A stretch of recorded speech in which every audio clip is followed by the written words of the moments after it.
Good morning, everyone. And first, thank you, Minister, for giving us some of your precious time this morning to join us.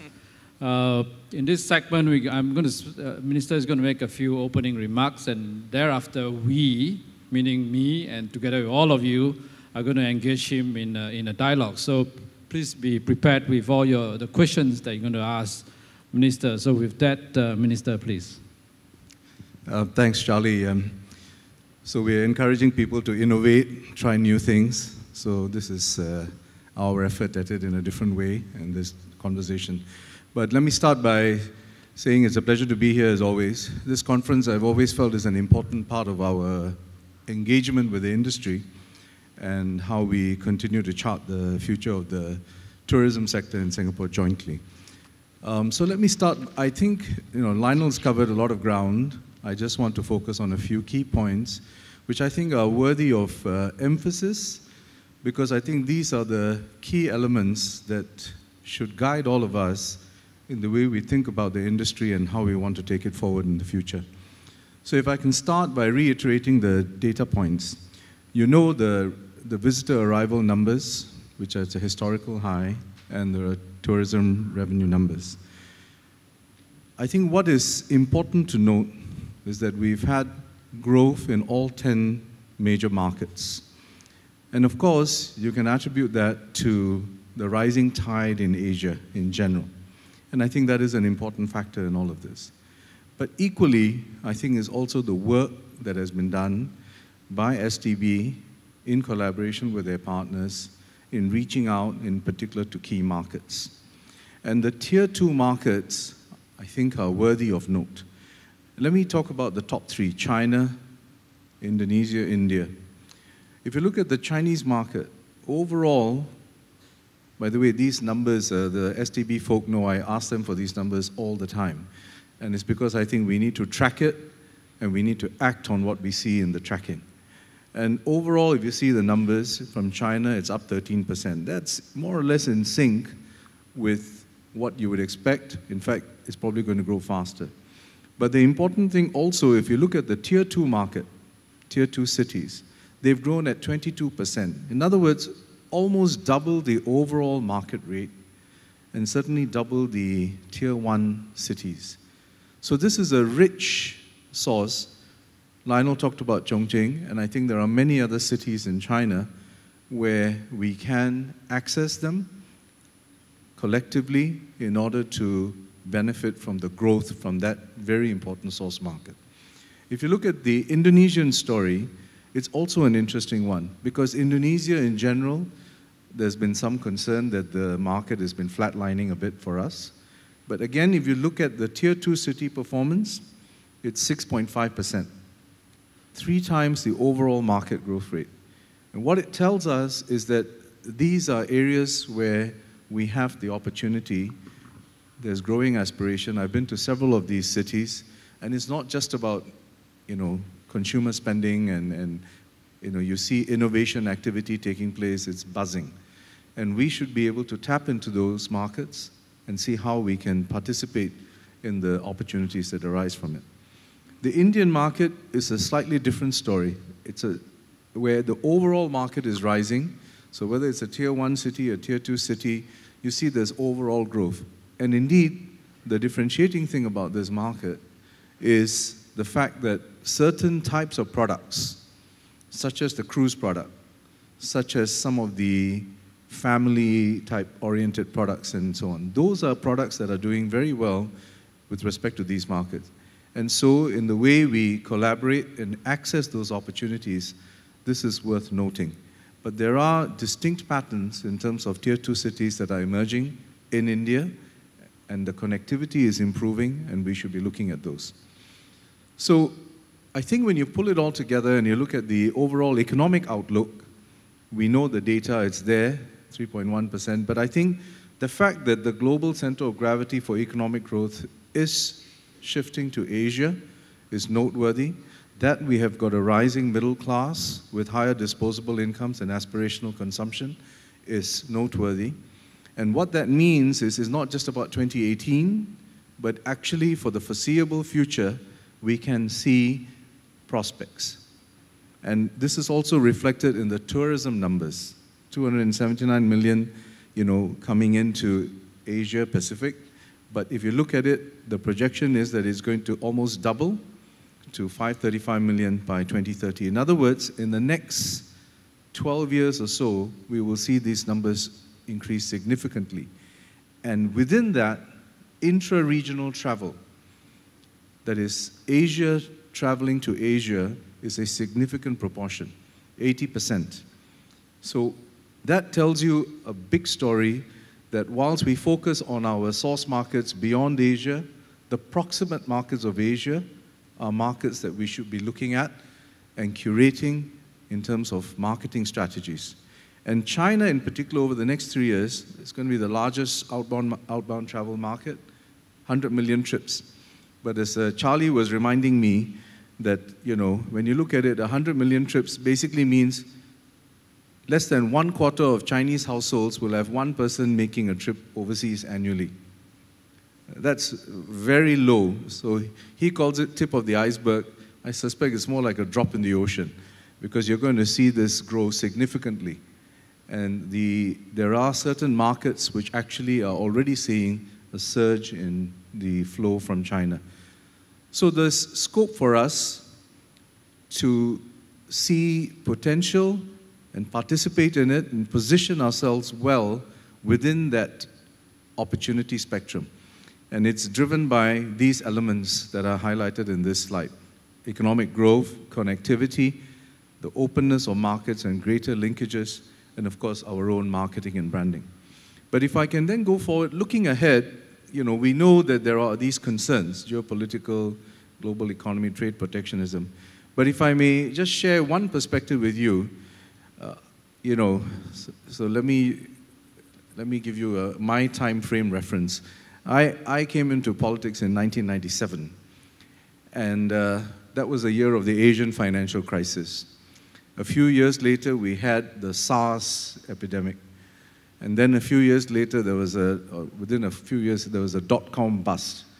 And then in 2009, we had the global financial crisis. And then when we had when the IRs and others came into the market, there was a lot of concern: how is this going to disrupt the market? And more recently, there was concern that we were losing our competitive edge, but now we are seeing record numbers again. The message in all of this is really that we, in Singapore and in the tourism industry in particular, are resilient. But the resilience must be underpinned by coordinated action, strategic thinking, and cooperation on the ground. So I think this is where we need to focus our work. And the three areas: technology, innovation, and collaboration. Lionel has touched on them, so I want to just go through them briefly, because I believe these elements are going to be recurrent themes in many of the engagements that we have between the industry and the government, but also within the industry. On technology, we know what we can do with it, whether it's in terms of marketing, whether it's in terms of improving your product, and also improving your processes. If I can give you some examples, I think data and our ability to harness this new resource is going to be a defining feature of how we go forward. STB has taken a strategic view with MTI's support and developed this data capability. The Tourism Information and Service Hub is an example of it. But like all data-based activities and platforms, scale is going to be important. In other words, the more who participate in it, the greater the diversity of the participation, the greater value that can be derived by all who participate. So I would encourage you to check it out yourself, make an analysis. As Lionel has pointed out, the cost of entry is minimal, so there's very low barrier to entry, but the benefits that can be derived are significant. Second aspect is really in terms of our tourism product. This is an example about Find Your Place in History, and I know there are many other examples. I don't want to dwell on them other than to say that technology can refresh, enhance, and sometimes fundamentally transform the product that we have. And we should be looking at this actively. And this is a message not unique to the tourism industry, because every sector has to have a technology strategy, data as well as other technology part. And the final point I would make on the technology is really about business transformation. And this Tourego example is one where really it's about a mobile tourist tax refund solution. And there are many others that we are working on. You've seen some in Lionel's presentation. And again, it's about how we can reinvent some aspects of what we do, perhaps even the entire process, in order to achieve new value propositions. The second piece on innovation, there are many examples of it. And if I can just give you, if you look at it from a content, if you look at it from a product or process point of view, we've seen several of those. What we see in innovation, for example, in this Grand Park City Hall example, it epitomizes the way we can work together. One of the challenges we have in the hotel industry is the check-in process. You have got security requirements that you have to comply with. It slows down the process. It can diminish the customer experience.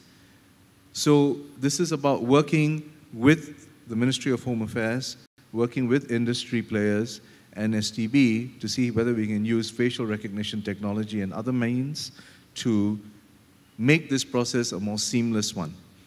And this is again an example of our approach, what we call regulatory sandboxes. We may not be able to make a system-wide change immediately, but we can look at it in pockets, start testing it out, and as it works, scale it. Another aspect is the collaborative piece. We have talked about the different modes of collaboration, private-private, public-private, and even international collaborations. In Singapore, the couple of examples here on Orchard Road Business Association and what we've been doing, the Little India Shopkeepers and Heritage Association, but there are many, many other examples. And the key message I want to impart to industry players and the trade associations and chambers, and especially those in this sector, is be proactive about it. You know your members, you know their needs, you understand the trends. So we need a collective response on how we can work together. And the government agencies, STB in particular in this instance, would be happy to partner you to see how we can address and be prepared for the future.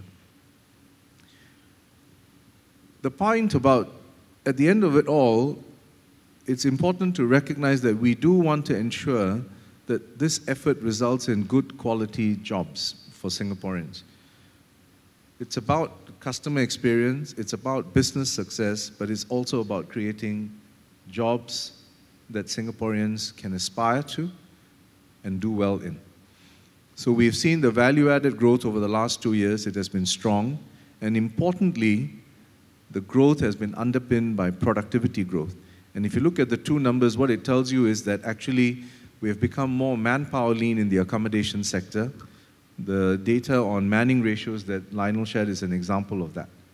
And this is important. We're not looking at reducing numbers for the sake of doing that. It's about redeploying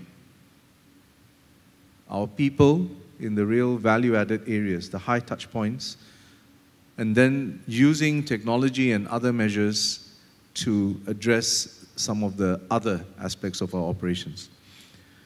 So in complement to this evolution in the careers in the sector is the skills framework for tourism. It's focused on ensuring that we can work with employers to invest in our people so that they can take on different responsibilities, bigger responsibilities in a wider set of tasks or missions.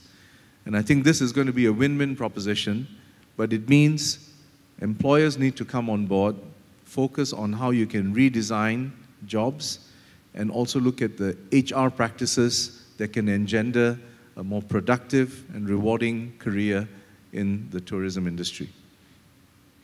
So if I can wrap up, I think the prospects are very strong.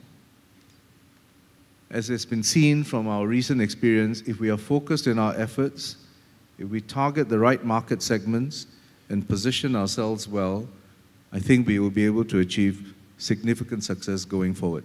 Yes, there will be cycles. We'll have to weather the down cycles.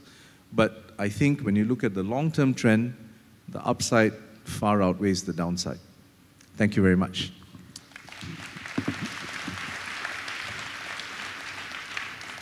Thank you, Minister, for those very insightful remarks. Let me start by asking the first question whilst you think of the questions that you want to ask the Minister. Lionel spoke about innovation and technology. You spoke about innovation and technology. I know you travel extensively and you've seen examples of how this tourism industry have been disrupted or using technology, leveraging on technology to do a better job of it. Can you give us some examples of those and how you see in the Singapore context this industry can leverage more on technology to help them be more successful? I think it's an important point, and the terms technology innovation have been repeated, some would say ad nauseum. And I think it's worth emphasizing and re-emphasizing simply because of the paramount importance. Every sector we deal with, manufacturing, services, construction, and if you go into the breakdown, every one of these sectors needs the technology and innovation component, which is why in our industry transformation max, we make innovation underpinned by technology a key pillar. But how we use technology, it's not about using technology for the sake of technology. It's really about, on the one hand, how we can affect your customer interface, so it's a front end. It's about how you can use it for your back end, for your processes, to make you a more productive, efficient organization. It is also about how we can create entirely new product segments or new experiences for consumers. So I think it can impact in different ways. We've seen examples of all of these, whether it is in your online retail platforms, which is more a B2C type of platform, whether it is in terms of completely new product lines, like when you talk about a Grab or an Uber, maybe not so much of Uber going forward, but Grab anyway, and so on. But in terms of what we are doing, this is quite clear that these new product segments, I call them product segments because it's an entirely new kind of business model that's come about, and these create new possibilities. So the wherewithal exists in our system, because in general, if you look at it, whether it's in our research institutes, in our economic agencies that work closely with the private sector, and in general, the capability of our people, we are generally quite ahead of the curve in general, in most areas of technology adoption. I say most because there are areas where we might be a little behind. But that gives us a very fertile ground on which to build, because it means as long as we have the right mindset, you have the access to the knowledge, you have the access to the resources, and you have access to the people to make the change. What is needed then is a business decision first, that this is important to my business for the short, medium, and long term, to have a strategy to address it, and to then have the people and the knowledge to put it into action.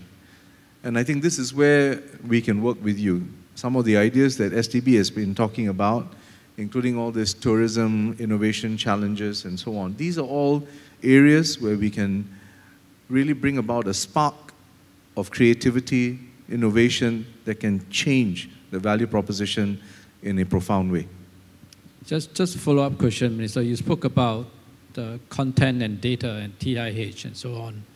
And the power of a platform like this is in the content and the sharing of the content and so on. I know the Singapore government agencies hold a lot of data and content. Do you think there's enough been done in sharing some of those content? This is the first of your curveballs, right? Yes. Yeah. So I think in general, the government position on data is first to recognize that it's a very important resource, especially in the current context of a digital economy. The second aspect is to recognize that there is sensitivity, understandably so, around how data is used, and I think it's a very topical subject at this point. and who gets access and how you control it. And this is where the balance needs to be struck. There are personal privacy concerns. There are system-level issues to be dealt with. And of course, then there's the not just economic, but larger, even social value proposition. Because if you can, for example, do an analysis of aggregate data on metabolic disorders in Singapore, it can serve the community in Singapore very well, but also be extended to other population groups because of our demographic profile. So we are trying to navigate this. We have some legislative and regulatory architecture to govern how data is harnessed and utilized. But I think this is a space that will need to evolve over time as we understand this better. This is a nascent area, and especially when you take into account cross-border type of issues as well, I think really there's more evolution ahead of us in how data is harnessed. But from the government perspective, then it's really about our agencies adopting a flexible, adaptable approach to this, whilst keeping in mind some of the sensitivities that I've outlined earlier.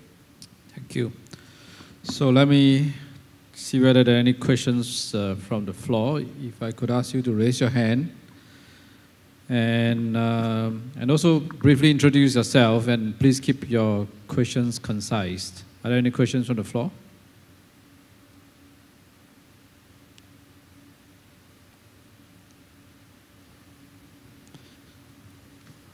Okay, sure. Mike, please.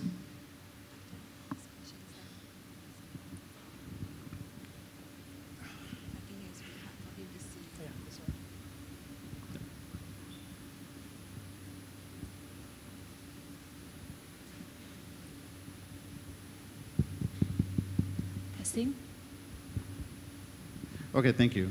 My name is Ben Jennings. I'm with Travel Zoo, and I am relatively new to Singapore. And so my question is... Could you speak into the mic a bit? Yeah. Yeah, sure. Yeah.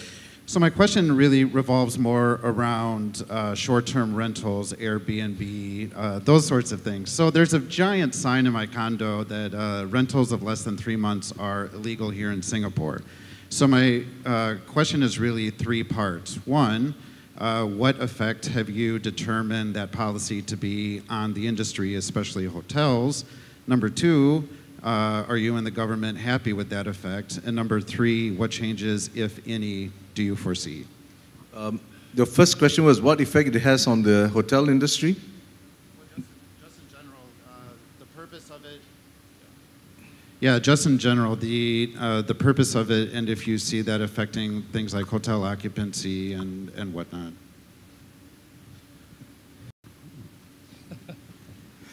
So no prizes that this has come up so early in the dialogue. Yep.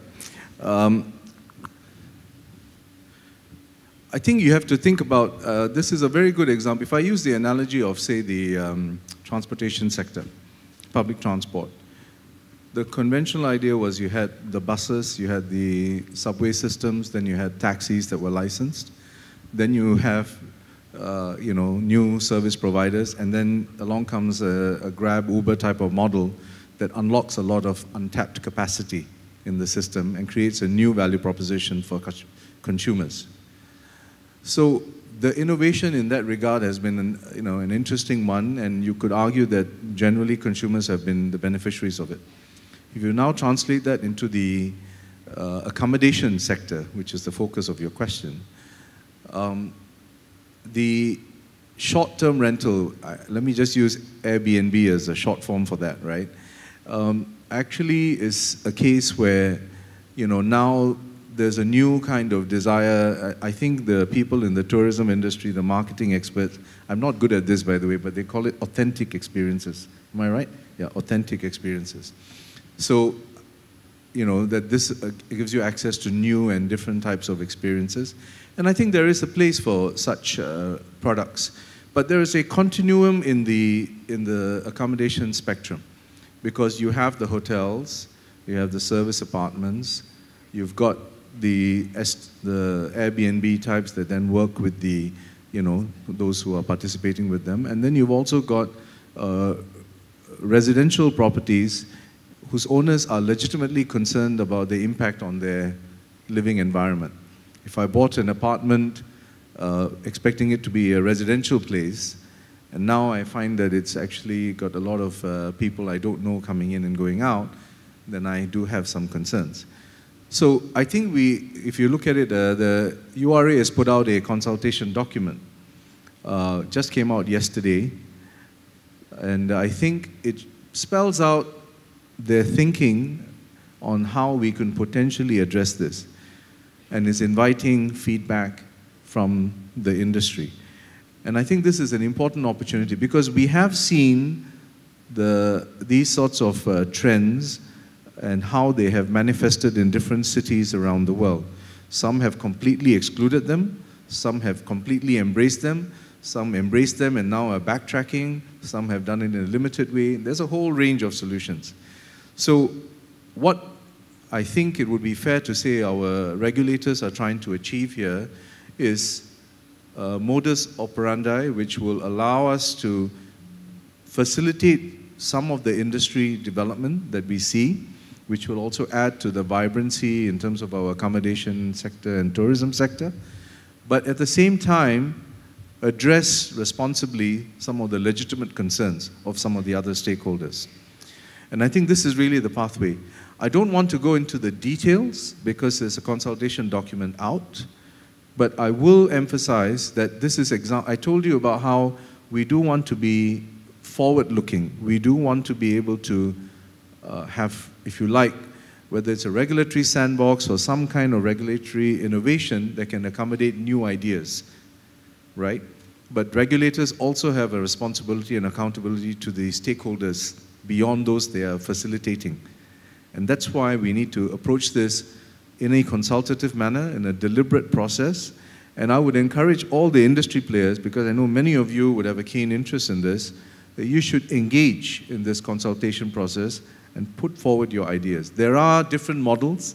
I have seen some of them in other cities. Some have worked well. Some have had to be recalibrated.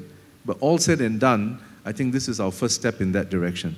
So the short answer to your question is, we are studying it. We are now seeking consultation. And I think we would welcome views from the industry. Thank you. Any other questions? This one at the end. Good morning, Minister. My name is Dishan. I'm from Mega Adventure, and we operate the zip line on Sentosa. So I'm going to go back just two parts to my question. Question number one is with regards to data and what you shared. It was very interesting to see that, for example, when you presented data on the emerging markets, tier 1, tier 2 cities, and on what's happening around Asia. For us as an SME, access to that data is extremely important, especially from an attractions perspective, because we may not have the resources to go out there and get that data. The challenge that we face is currently get data from the government, such as what you've presented, only comes out a quarter later. And when it does come out, it's a very macro view. So therefore, that limits our ability to react, to do something. And from an attractions perspective, especially what's happening, I say up north in Malaysia, where a lot of attractions are coming out around Johor and the rest of Malaysia, we end up not having access to data that can affect our competitiveness. So how do you see a small company like ours, what can we do, in your opinion, to be able to harness that data in a more timely manner, to work with the industry to make sure that we stay competitive? The second part of my question is with regards to looking at tourism in a whole. So in Sentosa, for example, where we are, there's this big push to try to get the locals back in. We see that as good in certain aspects, but it also undermines what we're trying to do in trying to attract the tourists. How do you see the balance between both? Because both segments, obviously, from a spend perspective, have very different amounts that they're able to spend. And sometimes we see that as in being in conflict from an attractions point of view. Thanks. Yep. So thank you for those questions. Let me take the second one first. I think when you look at the Sentosa data, what you will see is that the foreign visitorship continues to be growing and growing well. And the reason why Sentosa is focusing on attracting more of the local population in their strategy is because in any venture like this, you still need the base load of the local population patronage. In any event, Sentosa, first and foremost, must address also the needs and aspirations of Singaporeans. I mean, and if you do that well, I think it will naturally be attractive to tourists as well. So this is why Sentosa is focusing on the local component. But I want to emphasize, and I'm sure Swee Kwan and the SDC team will be very keen to reassure their stakeholders that it is not at the expense of attracting foreign tourists. The point really is that the foreign visitor numbers continue to grow in tandem with, and in some cases maybe even faster than, the overall visitorship growth to Singapore. It's more about making sure the local component continues to be strong, because that makes for a vibrant island, and then an island destination for recreation, etc. And that in turn will have a positive effect on the appeal to tourists as well. Your first point on data, digital technology, and SMEs, so that's the crux of the issue. Large companies actually have their own resources and can navigate the space quite easily. Much of the effort that we're undertaking in terms of digital economy, the data effort by STB, etc., if you think about it, at the end of the day, all stand to benefit, but the smaller enterprises stand to benefit the most, because you will get the benefit of scale in terms of data and understanding how different segments or different aspects are moving, and that will then inform or can inform your business strategy. So that's the crux of it. And your point about frequency, and that's why we want to make it as easy as possible for companies to plug in. So you plug in, you share your data, in return you get access to data, and you're able to use it to inform your strategy. Your point about frequency, this is a system design issue, because they go for quarterly releases because they want the data to be more accurate, right? And there's a certain frequency in terms of how the data is collected, etc. If the data is released more frequently, I'm not sure how quickly you review your business strategy. If it's even more frequent than a quarterly basis, then I think, or if it's more about granularity, I think this is something that our agencies can look at. But the proviso must be, the more you ask for, the more frequent the data release, there may be a trade-off between you may get more data more frequently, but it may not always have the same level of precision that you may get in some of the data that is released on an annual or semi-annual basis. Next question. This one over there.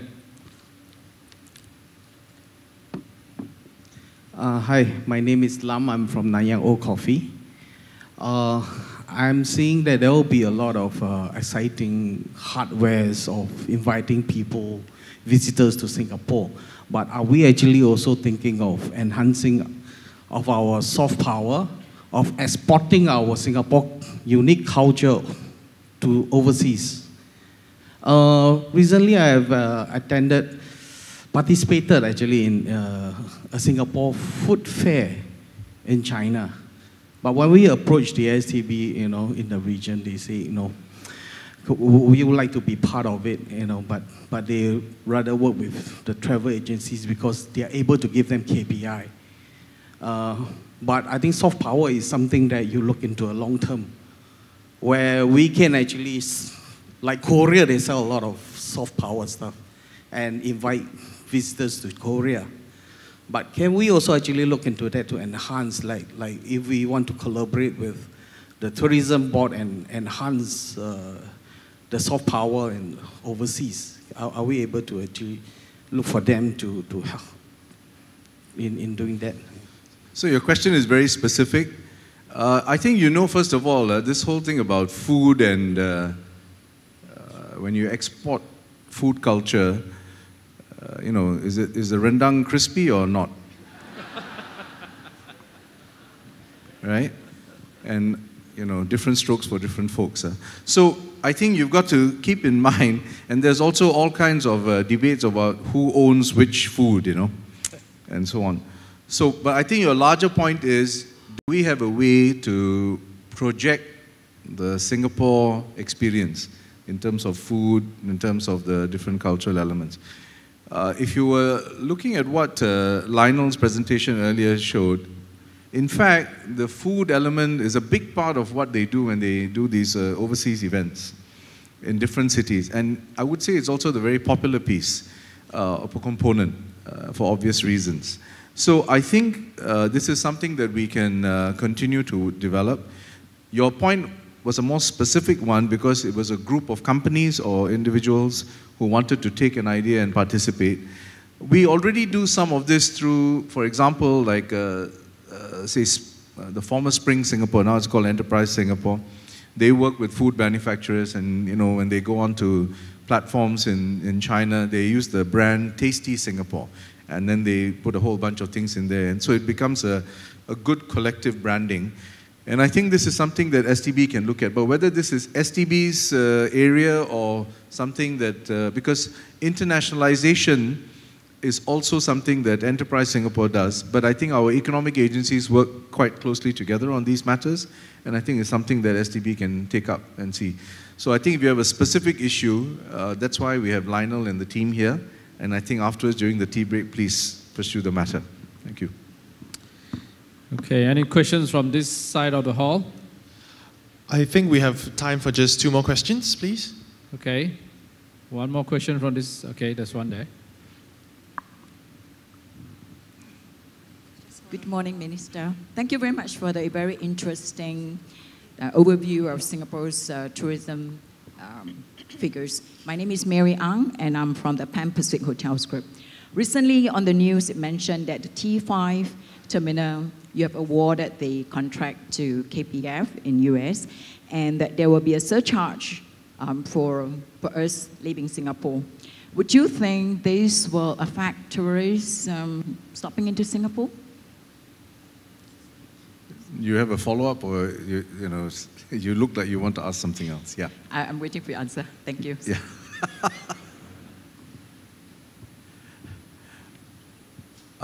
This is a very multifaceted question.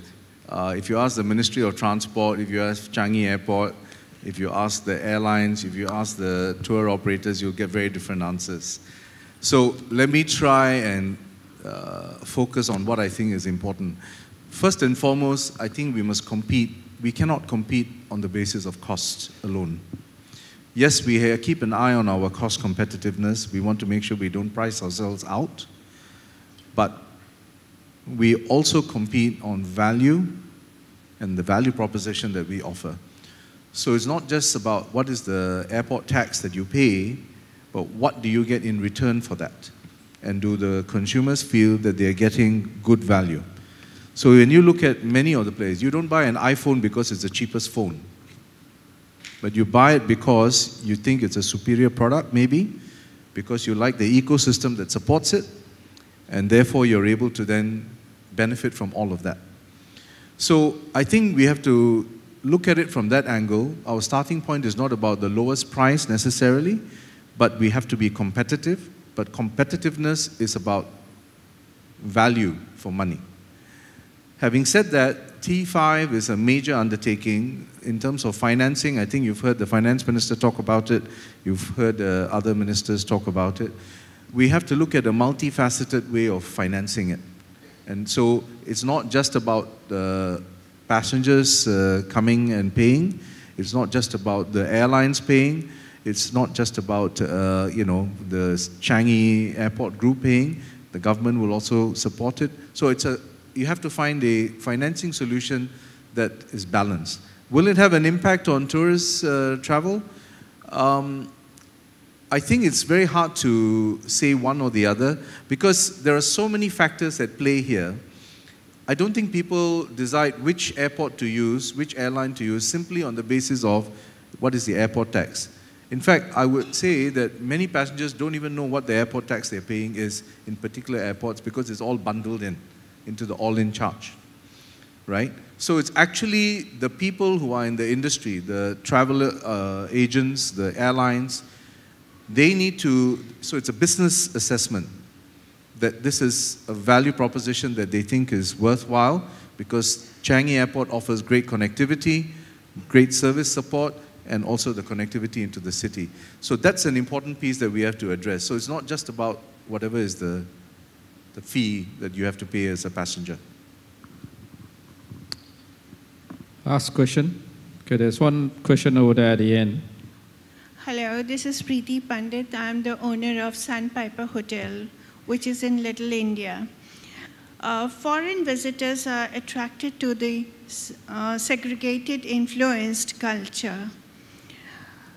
See, there is no integration between India and China, especially between Chinatown and Little India. How can we put up this? How can we enhance the integration? Sorry, what's the question?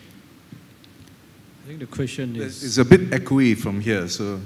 This question was how there's no integration between Chinatown and integrated. So, sorry, just to be very clear, is your question how we can integrate more between Chinatown and Little India? Is that what you're saying? Yes, and influence, like, Chinese, they go obviously to Chinatown, and Indians, they come to China, Little India. But we don't enhance that they can be integrated. Yeah. So I think,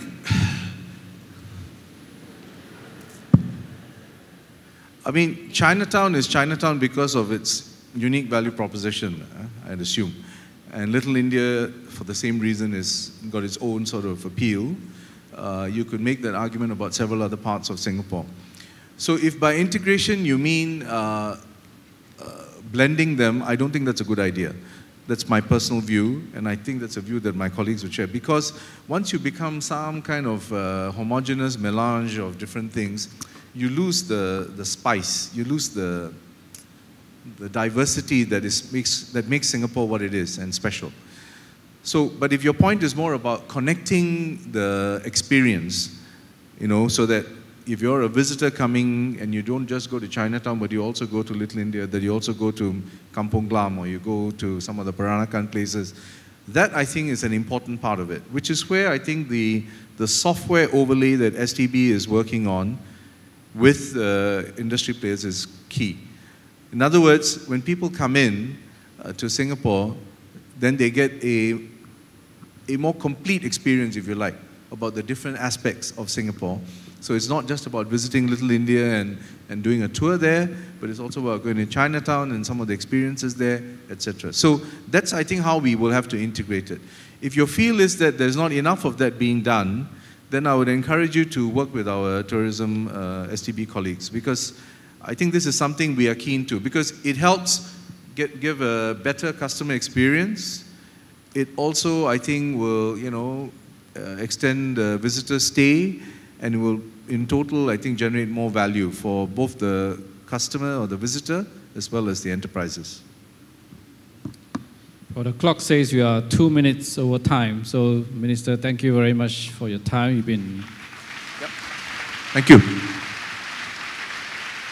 you. Thank you everyone for your questions as well. I do have one final question for him. He's been very generous with his time, but I can't resist the temptation to ask this last question, Minister.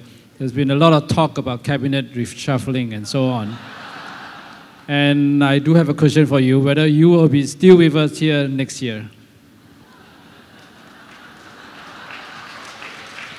I may lose my job after this, but...